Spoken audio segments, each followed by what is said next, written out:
ಎಲ್ರಿಗೂ ನಮಸ್ಕಾರ. ನಾನು ಭರತ್. ಕ್ರಾಂತಿ ಈ ಶಬ್ದ ಕೇಳಿದ ತಕ್ಷಣ ನಮಗೆ ನೆನಪಾಗೋದು ಯುದ್ಧ, ಹೋರಾಟ, ರಕ್ತಪಾತ. ಆದರೆ ನಿಜವಾದ ಕ್ರಾಂತಿ ಶುರುವಾಗೋದು ಯುದ್ಧ ಭೂಮಿಯಲ್ಲ, ನಮ್ಮ ತಲೆಯೊಳಗೆ. ನಮ್ಮ ಸಮಾಜದ ಕಟ್ಟಳೆಗಳನ್ನು, ನಂಬಿಕೆಗಳನ್ನು, ನಮ್ಮನ್ನೇ ನಾವು ನೋಡಿಕೊಳ್ಳುವ ರೀತಿಯನ್ನು ಪ್ರಶ್ನಿಸುವ ಒಂದೇ ಒಂದು ಚಿಂತನೆ, ಅದೇ ವಿಚಾರ ಕ್ರಾಂತಿ. ಒಮ್ಮೆ ಯೋಚಿಸಿ, 900 ವರ್ಷಗಳ ಹಿಂದಿನ ಕಾಲ.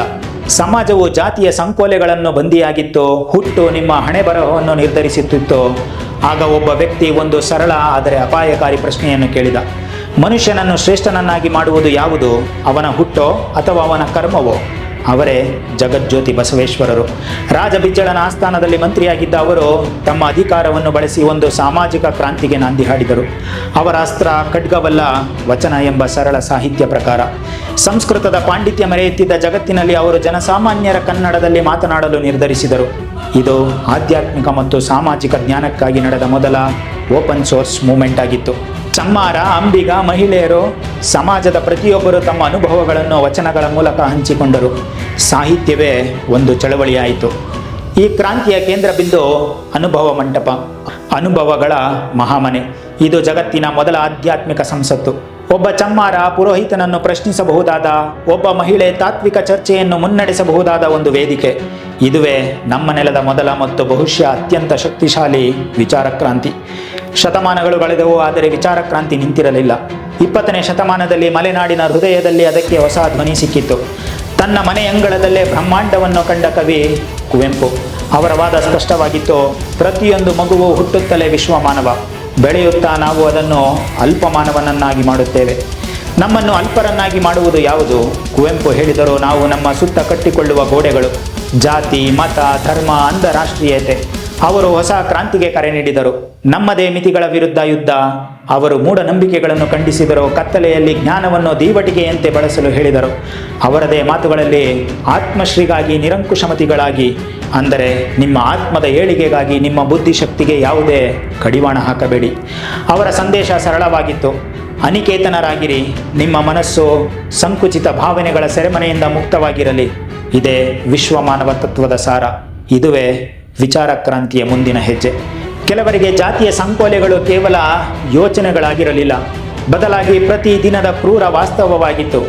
ಭೀಮ್ರಾವ್ ಅಂಬೇಡ್ಕರ್ ಎಂಬ ಬಾಲಕನಿಗೆ ಒಂದು ಲೋಟ ನೀರು ಕೂಡ ನಿರಾಕರಿಸಲ್ಪಟ್ಟ ಸವಲತ್ತು. ಶಿಕ್ಷಣ ಅವರು ಹೋರಾಡಿ ಪಡೆಯಬೇಕಾದ ಹಕ್ಕಾಗಿತ್ತು. ಎಲ್ಲರಿಂದ ದೂರ ಒಂದು ಗೋಣಿ ಚೀಲದ ಮೇಲೆ ಕುಳಿತು ಜ್ಞಾನವನ್ನು ಸಂಪಾದಿಸಬೇಕಾಗಿತ್ತು.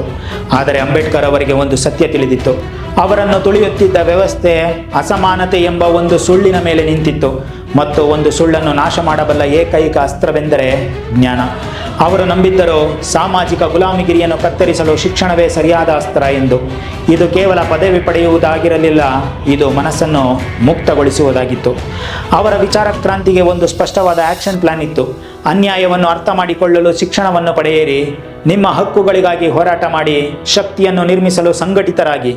ಅವರು ನಮಗೆ ಕಲಿಸಿದರು, ಕ್ರಿಯೆ ಇಲ್ಲದ ಚಿಂತನ ಶಕ್ತಿಹೀನೆ ಮತ್ತು ಚಿಂತನೆ ಇಲ್ಲದ ಕ್ರಿಯೆ ದಿಕ್ಕಿಲ್ಲದು ಎಂಬುದು. ಇಂದು ವಿಚಾರ ಕ್ರಾಂತಿಯ ಯುದ್ಧ ಭೂಮಿ ಬದಲಾಗಿದೆ. ಶತ್ರು ಕೇವಲ ಹಳೆಯ ಸಂಪ್ರದಾಯವಲ್ಲ, ಬದಲಾಗಿ ಒಂದು ಆಧುನಿಕ ರೋಗ, ನಿರಾಸಕ್ತಿ, ಅಪತಿ, ಏನೂ ಮಾಡೋಕ್ಕಾಗಲ್ಲ ಎನ್ನೋ ಮನೋಭಾವ.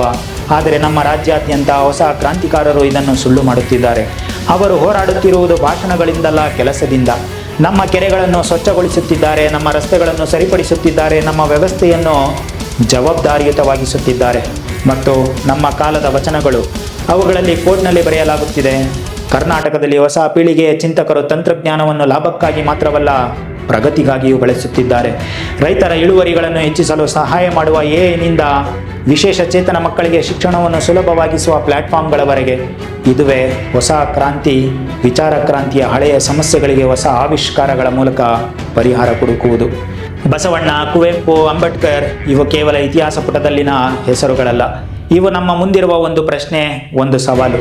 ಅವರು ಆರಂಭಿಸಿದ ವಿಚಾರ ಕ್ರಾಂತಿ ಶತಮಾನಗಳಿಂದ ಈ ನೆಲದ ರಕ್ತನಾಳಗಳಲ್ಲಿ ಹರಿಯುತ್ತಿದೆ. ಈಗ ಅದು ನಿಮ್ಮಲ್ಲಿ ಹರಿಯುತ್ತಿದೆ. ಕ್ರಾಂತಿ ಮುಗಿದಿಲ್ಲ, ಅದು ತನ್ನ ಮುಂದಿನ ನಾಯಕನಿಗಾಗಿ ಕಾಯುತ್ತಿದೆ. ಅದು ನಿಮಗಾಗಿ ಕಾಯುತ್ತಿದೆ.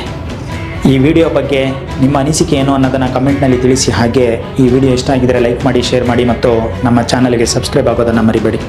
ನಮಸ್ಕಾರ.